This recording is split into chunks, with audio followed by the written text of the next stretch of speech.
ଗୋଡ଼ରେ ଆଘାତ ଲାଗିଛି କହି ଯୁବତୀଙ୍କୁ ବ୍ୟକ୍ତିଗତ ଅଙ୍ଗ ଦେଖାଇଲେ ଜମାଟୋ ବୟ। ଆସନ୍ତୁ ଜାଣିବା ଏହାର ସର୍ଭିସେସ୍ ଖବର ବିଷୟରେ। ବିଳମ୍ବିତ ରାତ୍ରିରେ କଫି ଅର୍ଡର କରିବା ପଡ଼ିଲା ମହଙ୍ଗା। ଅଶାଳୀନ କାମ କଲେ ଜମାଟୋ ଡେଲିଭରି ବୟ। ଗୋଡ଼ରେ ଆଘାତ ଲାଗିଛି ବୋଲି କହି ତଳକୁ ଦେଖିବାକୁ କହିଲେ। ଯୁବତୀ ତଳକୁ ଦେଖିବା ପରେ ସେ ନିଜର ବ୍ୟକ୍ତିଗତ ଅଙ୍ଗ ତାଙ୍କୁ ଦେଖାଇଥିବା ଅଭିଯୋଗ କରିଛନ୍ତି ଯୁବତୀ।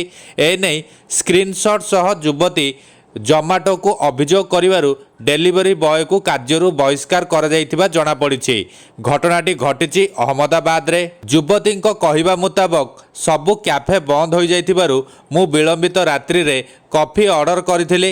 ପ୍ରବଳ ବର୍ଷା ପାଇଁ କଫି ଡେଲିଭରି ହେବାକୁ ବିଳମ୍ବ ହୋଇଥିଲା। ପରିସ୍ଥିତି ଦେଖି ମୁଁ କିଛି ବି କହିନଥିଲି।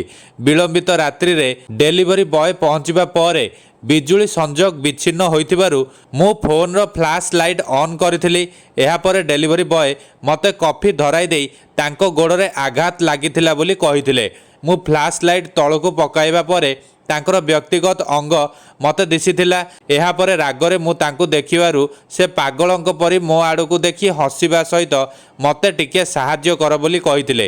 ମୁଁ ରାଗରେ କବାଟ ବନ୍ଦ କରିଦେଇ ଭିତରକୁ ଆସିଯାଇଥିଲି। ପୀଡ଼ିତା ଆହୁରି ଅଭିଯୋଗ କରିଛନ୍ତି ଯେ ଡେଲିଭରି କରିବାର କିଛି ଘଣ୍ଟା ପରେ ଯୁବକ ଜଣକ ମୋତେ କଲ୍ କରିବା ଆରମ୍ଭ କରିଥିଲେ। ଏହା ଦେଖି ମୁଁ ତୁରନ୍ତ ଜମାଟୋ କଷ୍ଟମର କେୟାର ନମ୍ବରକୁ କଲ୍ କରି ଅଭିଯୋଗ କରିଥିଲି।